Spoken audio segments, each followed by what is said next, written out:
I have never heard of her. All right, let's start. Okay. Ay.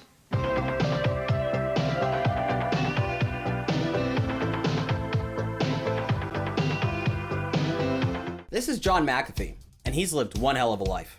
He's the creator of the McAfee antivirus software, but that's the least interesting thing about him. That's because in 2012, his Central American jungle compound was raided by Belize's gang suppression unit because they thought he was cooking up meth. Then 6 months later, he became an international fugitive after his neighbor was found dead and he was named as the lead suspect. Following a media shitstorm, he was arrested by Interpol in Guatemala for illegally entering the country. Where are they taking you, John? To jail.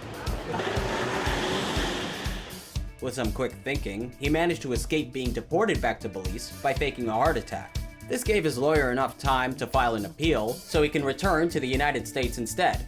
Now, if that sounds crazy, and it does, get this. Bro, come on. Like, he's just... I mean, he's a monster as an individual, okay? But, like, also...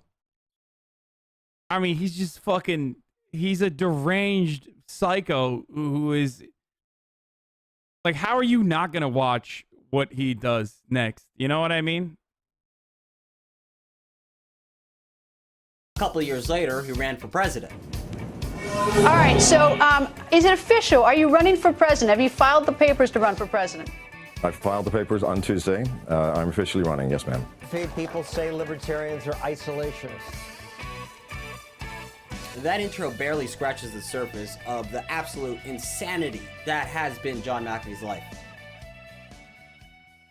Okay, let me give you the who, what, where, when, and why in as little words as possible. So he was born in England on September 18th, 1945. A little while later, his family moved to Roanoke, Virginia. He did a degree in mathematics at Roanoke College. Then he started working for a string of tech companies and government agencies. NASA, Xerox, Booz Allen Hamilton, to name a few. He's constantly losing jobs during this time because of drugs and booze. For example, he was selling coke and snorting it while at Omex. He adds that he lost his job at Missouri Pacific Railroad after showing up to work after doing a whole bag of DMT.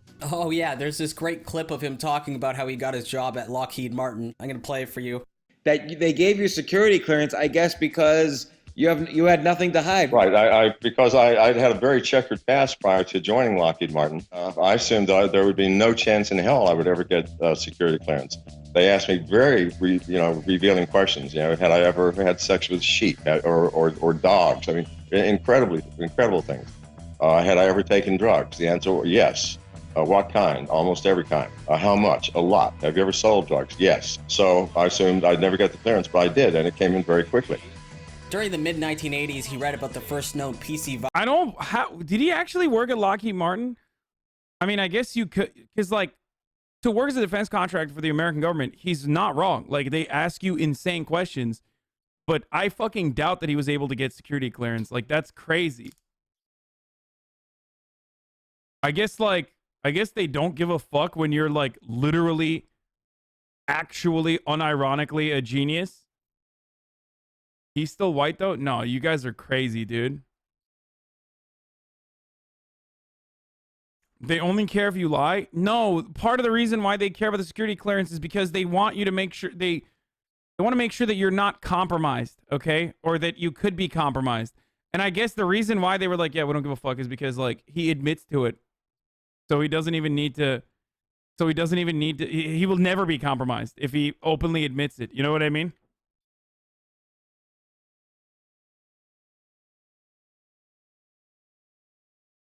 Yeah, this chatter is correct. You get security clearance if you don't lie and can't be exploited.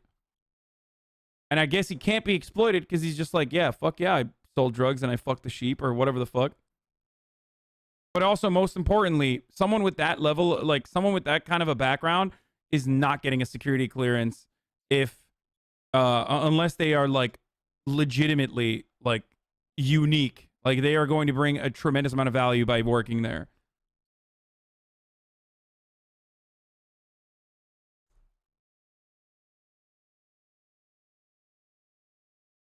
virus called the Pakistani Brain. Then he hired a few programmers and they put together an antivirus software for him. He called it Virus Scan. At the time, he was running an online BBS called Homebase, and he gave Virus Scan away for free to Homebase users. For free, you say? How did he make money? Well, he's a crafty dude, so he added fine print stipulating that corporations had to pay for a licensing fee. He had a hunch that people would install his software onto their computers at work, and he was right. Soon he was getting more checks from companies than he had time to cash out. His next step was to establish McAfee Associates. To market his business, he appeared on news programs talking about the dangers viruses pose to the financial stake of the nation's largest companies. Lots of doomsday stuff. His big break came in 1991, and it was thanks to the Michelangelo virus. When you're looking for a biological virus, you use a microscope or some other laboratory device to try and identify the virus. But when you're looking for a computer Didn't he literally make some viruses as well? I mean, virus, it's even more difficult because you can't see it at all. Computer users won't be joining in all the celebrations for Michelangelo's birthday this Friday because on that day, a new and deadly virus is scheduled to strike computers around the world. So how does the virus infect your computer? Well, it hitches a ride on a floppy disk. What you're about to see is Michelangelo destroying 80 megabytes of data, 80 million bits of information. This American student, Robert Morris, is one of the few virus authors who've been caught and convicted. Typically, these are antisocial people with a severe emotional problem, and their I mean, hey, he ain't wrong about that. creations are getting more difficult to detect and more destructive all the time. So what's going to happen tomorrow? Nobody knows. Well, what do you do if you think this might happen to your computer? The Michelangelo virus was discovered in Australia. It was a boot sector virus that operated at the BIOS level of DOS system. Oh my god, this dude is the most Canadian dude I have ever seen, dude. My man literally said a boot. Like he's... Wow. That is the most Canadian person on the planet.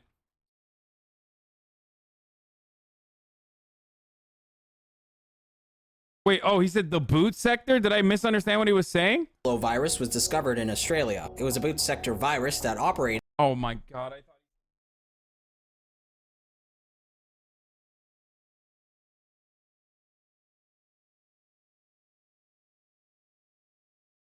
I gotta take a break from streaming. I swear to God, my processes is not functioning anymore.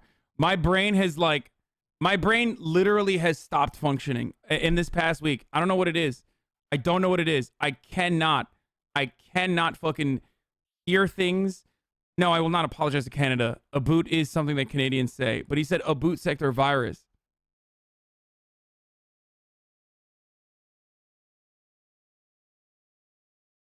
It's over. It's over for me. I think my brain no longer works. At the BIOS level of DOS systems. It was designed to lay dormant until it would strike on the 6th of March, on the same day as the famous artist's birthday. McAfee prophesied that the virus could destroy as many as 5 million computers around the world. But once March 6th arrived, only 10 to 20,000 computers were reported as infected. As a result, McAfee was taken to task by the press and by his colleagues. Although he cried wolf, it paid off. 6 months later, his revenues increased tenfold, and he controlled 67% of the antivirus market. However, the investors wanted him out. The thing is, the guy was a great marketer, but dog shit as a CEO. At McAfee Associates, sex contests, sword fights, and Wiccan ceremonies were the norm, and the company's spirit was a reflection of John's. Anyway, by 1992, the investors wanted to take the company to the next level, so they replaced him as CEO. Later, he cashed out for $100 million. By the way, if he just waited, he could have made quadruple that. That's because McAfee Associates eventually sold for $7 billion.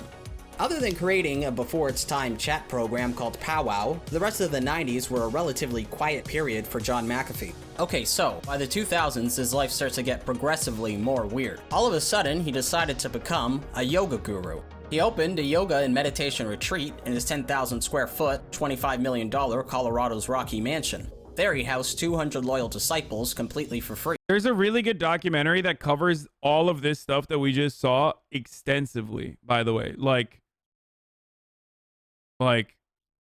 all of this. It is really, even this part that he's like breezing through are very interesting. And based off what I've read about it, the whole thing screams cult-like to me. Need. And jealousy is all about the fear of losing all of these pleasant things which you have obtained. He wrote 4 books during this time, although he later denounced all of them as trash. By 2003, he became bored of the life of a spirituality guru, so he decided to invent a sport. Are these your very favorite toys? I would say so. In McAfee's case, that meant millions he spent promoting the sport of aerotrekking, tiny motorized kites that enthusiasts fly to explore the remotest corners of the country. For them, McAfee built this playground in the desert.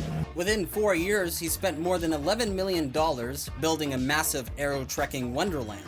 There he built 4 airplane hangars, 2 airstrips, a 5-bedroom villa, a cafe, internet lounge, greenhouse, and an organic goods store. Additionally, the village was home to his collection of vintage cars worth an estimated $400,000. On top of all of that, he built a network of 8 airports connecting remote areas of New Mexico to Arizona. He also established a flight school, which was at the center of a wrongful death lawsuit that caused the whole thing to come crashing down. This happened after his 22-year-old nephew, Joel Gordon Patow, flew into a canyon wall with a 61-year-old student named Robert Gilson. Gilson's family later sued McAfee for $5 million in a wrongful death lawsuit. They argued that McAfee was liable because he made Patow an instructor, even though he didn't have a pilot's license and only had about 65 hours of flight training. Okay, listen. This is literally at the heart of libertarianism. Like, he literally thinks like these sorts of regulatory burdens are just over encroachments from the nanny state, okay? This is what I mean when I say, here is a man who lived by libertarian principles all the fucking way. This is your brain on libertarianism. Training.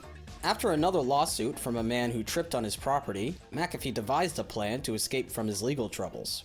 So in 2008, he announced to the media that he was broke. John McAfee, like many people in the country, got hooked on flipping properties for profit.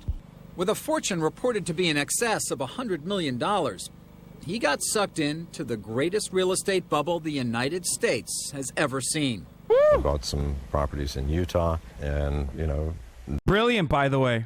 doubled and tripled my money in a matter of months. And I go, well, sure, you can make money at this. His passion for real estate became all-consuming as McAfee amassed a trove of high-end properties across the U.S. You were doing what everybody else was doing, only on a larger dollar scale. Yes, spent an enormous amount of money building things which really had no utility other than possibly as art.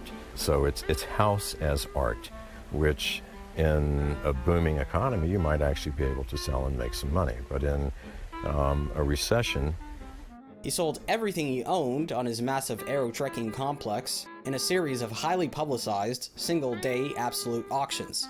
Then he announced that he was moving to Belize. This was all for show. As Joshua Davis puts it, he figured that if he were out of the country, he'd be less of a target. And he knew that, should he lose a case, it would be harder to collect money if he lived overseas. So that's it for part 1. Join me for part 2 when that comes out, and potentially for part 3 and... Okay.